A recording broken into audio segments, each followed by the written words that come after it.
Thanks very much. You can hear me? Just making sure. Okay, and it's sociologist, not socialist, but just for the record. I'd love to get into politics someday. I'm going to ask the 20 minutes to be restarted, and so I am a sociologist as well as an ed tech entrepreneur, but to each their own. Yeah. Okay, go to the first slide, please. Okay, where's the clicker, actually? We'll have to. I don't give a socialist. So we share as sociologists as well as sociologists. So I'd like to give a talk on how to design for human connectivity in a world of strangers. I want to ask first the two things to do right now. So if you have a smartphone, if you're on Twitter, I'd love for you to send me a tweet. My Twitter handle is Kevin Fad, Kevin F-A-D, and tell me what your birthday is. And then throughout the course of this conversation with hashtag Catalyst Week, any takeaways, I'd love to hear that. But please tweet your birthday to me, and if you don't have Twitter, maybe you could tell someone else afterwards. So this week we're discussing how at the heart of every organization is strong working relationships, tools, and systems. The types of organizations I care most about is society. So I'm going to look at how society, how this framework can be applied at a societal level based on my research. So when we think about human relationships, what I hear is social capital. When I hear tools and I think about, or systems, and I think about what are the systems at the heart of society that make society work well, I think of human vulnerability and how that can lead to serendipity and collisions. And then when I think about the types of tools in order to unearth that human vulnerability, I've come up with an approach called iterative empathy, which can lead to a lot of learning. So I think the Downtown Project is wonderful, collisions, connectedness, co-learning. I want to offer a new framework for building these three very important things. So without further ado, I'd like to ask you, who is this person to you? Anyone? Okay. That's my mom, and she passed away about 6 years ago from breast cancer. If she walked into this room, I would stop this talk immediately and go spend time with her, as you would probably expect me to. Who is this person to you? That's someone who I've never seen before either. I have no relationship with them. I don't know who they are. I don't know their story. But both of those people, my mom and this stranger, have stories, and they're a face that is known to some people. When we see each other this week, what are the things that you think of when you see someone's face? Do you see them as attractive? Do you see them as smart? Do you see them as someone you'd want to spend time with? In either scenario, it's important to understand that this person has a backstory that you may have only just started to see. So I want to basically say that human connectedness is the most important thing. If there's only one reason why I'm on this earth, it's because I feel that we're all brothers and sisters, and my job is to unearth that and share how we're all connected. I may be an outlier on this issue, and that's granted. I have to be very honest with you. So I grew up in a small town. I was raised by a very small family. I learned from a very young age to look at everyone as a brother or sister.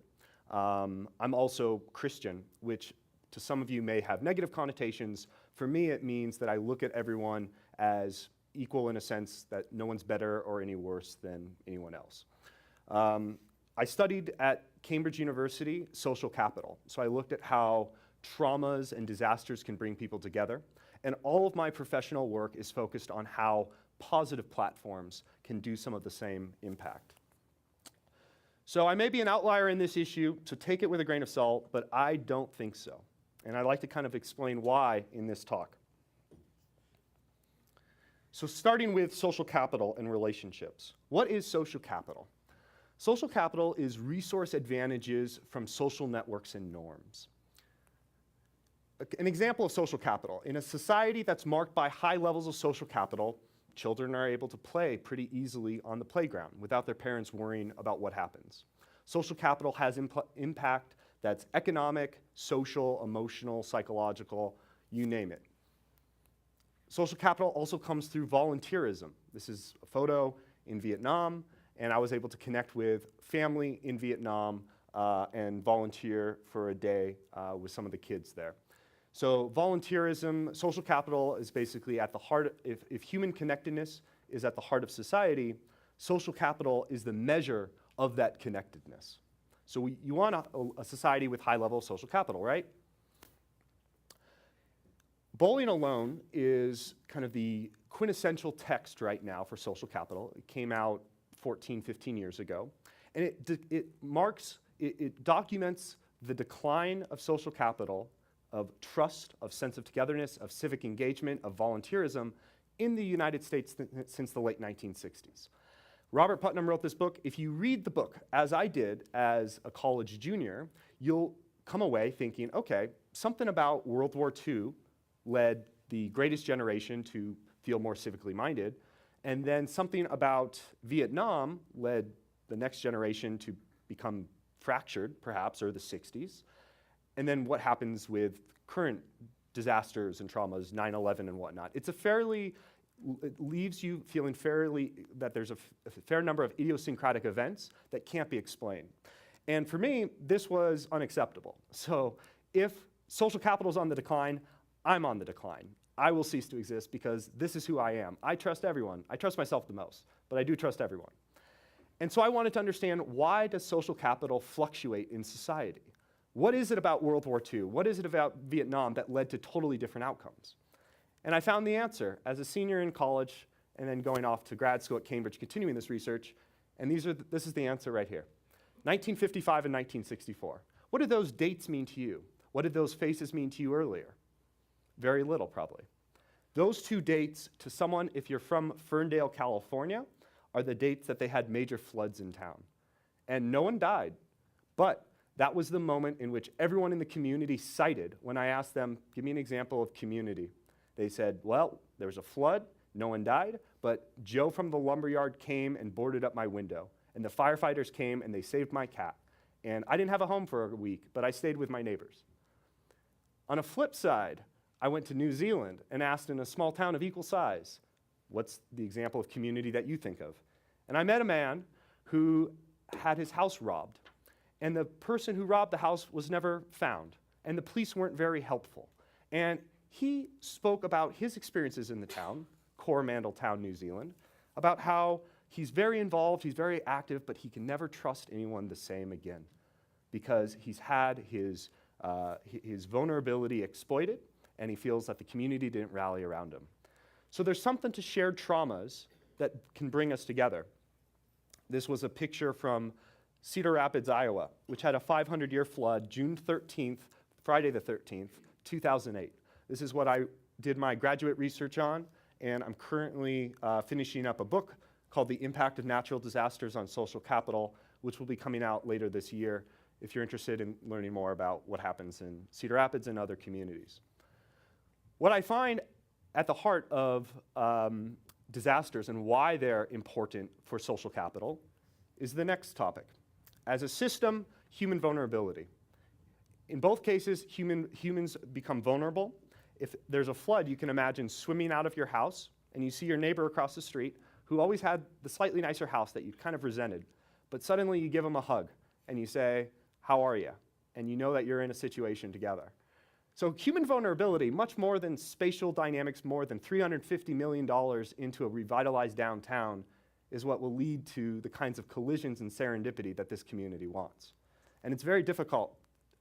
So I'd like to phrase this whole talk actually in a couple senses. So the first bit was on an academic project I did. This next piece is on a professional project. And the last piece will be kind of on a personal way of being. So professionally, along with Entangled Ventures, which I think Amanda alluded to, I started a project a few months ago called Homeless GoPro. Homeless GoPro outfits homeless volunteers with GoPro cameras as a way of building empathy around their experiences through firsthand perspective. My uncle Mark was homeless. He was on and off the streets for 30 years, schizophrenic, and when I finally visited his gravesite last Thanksgiving, after 10 years he had been deceased, we had my father and my other uncle had purchased a plot for him, and his name was commemorated on this plot. And I thought, this doesn't tell me who Mark was, and it doesn't tell me how he interacted with people and how the world saw him. I'd like to know, and I'd like to be able to interact with homeless people who are still living, who are still in Mark's situation, and better understand their experiences. So I was vulnerable. I went on to this Human-Centered Design Connect site through IDEO and basically said, hey, I posted this thing on Facebook. Everyone responded and said I should do it. I don't know if I'm qualified to do this. And Erica responded, said, go for it. She turns out to be the best co-founder on this project I could have ever imagined. She's the COO.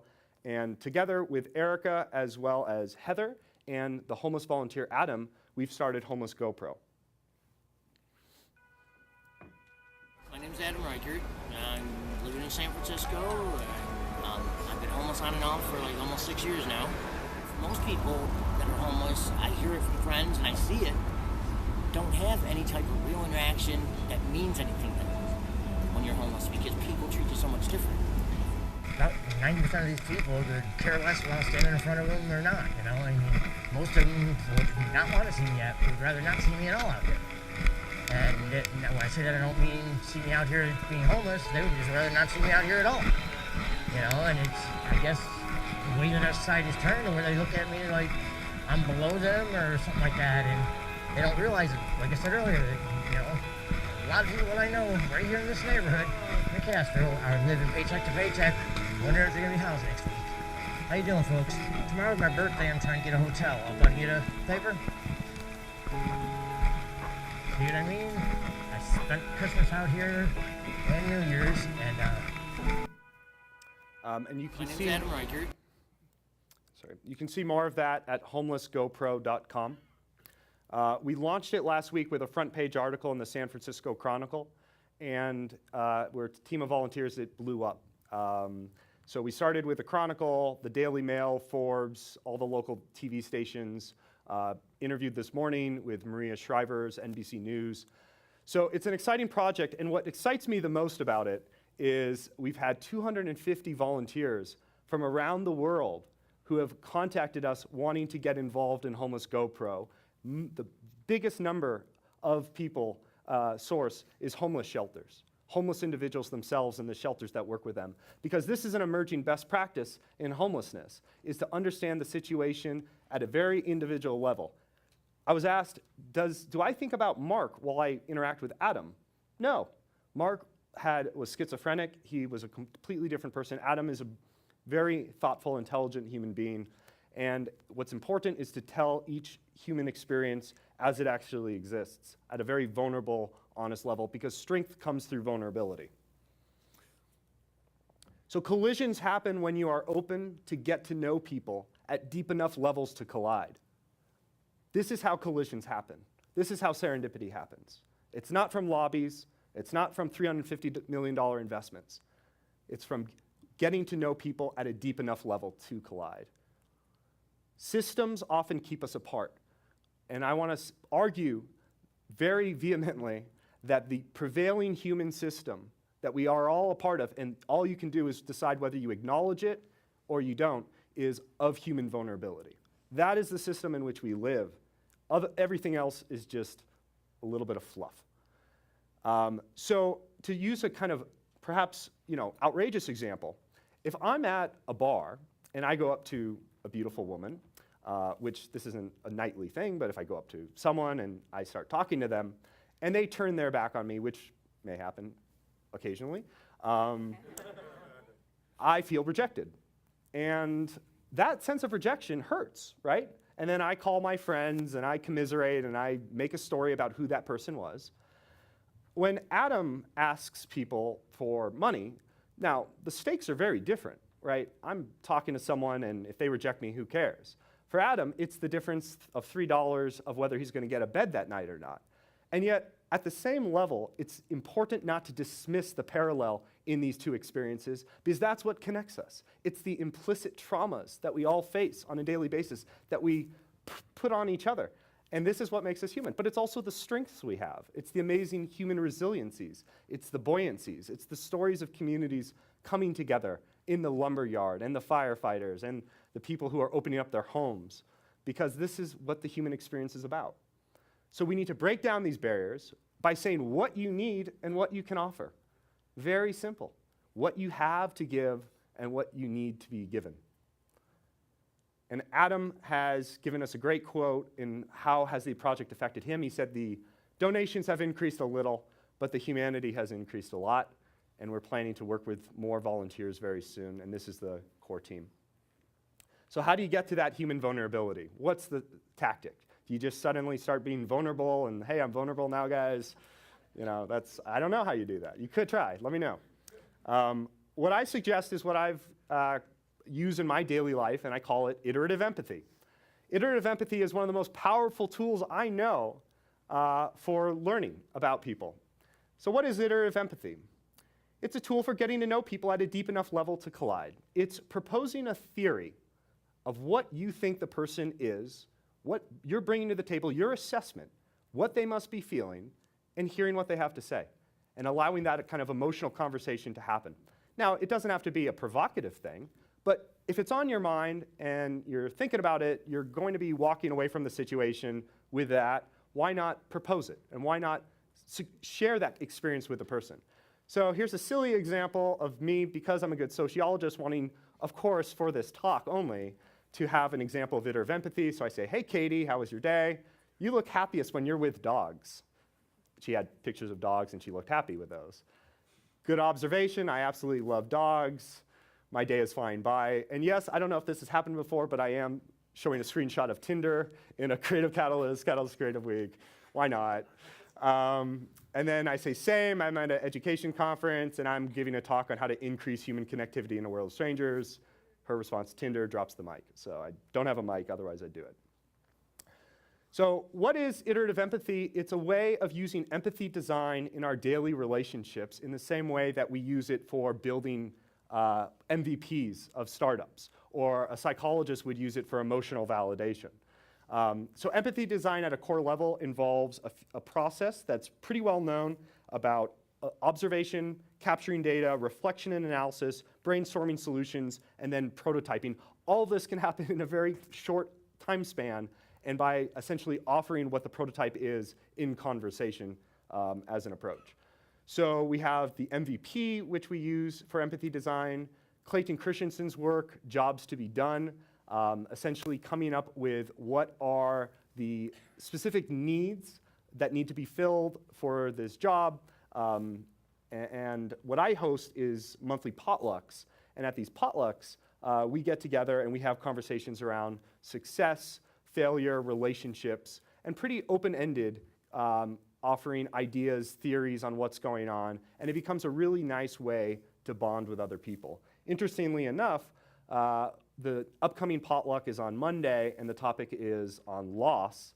And since this potluck was created, this specific event was planned, 3 of my good friends have lost their parents in the last few weeks.